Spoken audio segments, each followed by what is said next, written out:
Ikiwa wewe ni miongoni mwa waliofanya usaili wa ajira Mamlaka ya Mapato Tanzania TRA siku chache zilizopita, na maanisha Machi 29 na 30 mwaka huu 2025, huenda umekutana na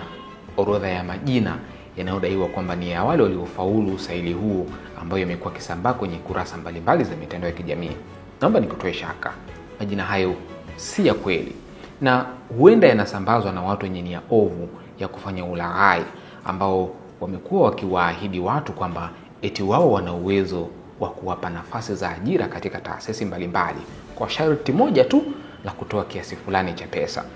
TRA imeyakana majina hayo, na tena imebainisha wazi wazi kwamba ni ya mwaka 2023, na tayari mkurugenzi wa usimamizi wa rasilimali watu na utawala wa TRA Moshi Kabengwe amewaambia Watanzania kwamba majina ya waliofuzu kwenye usaili huu yatawekwa hadharani Aprili 25 mwaka huu 2025.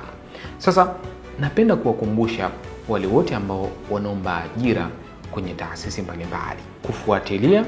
na kupokea mwenendo wa maombi yao kwenye vyanzo rasmi vya habari, ikiwemo tovuti za taasisi husika, kurasa za mitandao ya kijamii za taasisi husika, pamoja na vyombo vya habari ikiwemo magazeti. Na kwa wale waliotuma maombi yao kupitia mifumo rasmi ya kuomba ajira kwenye taasisi husika,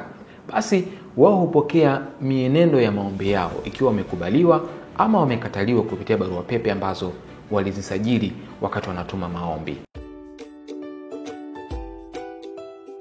Nukta TV.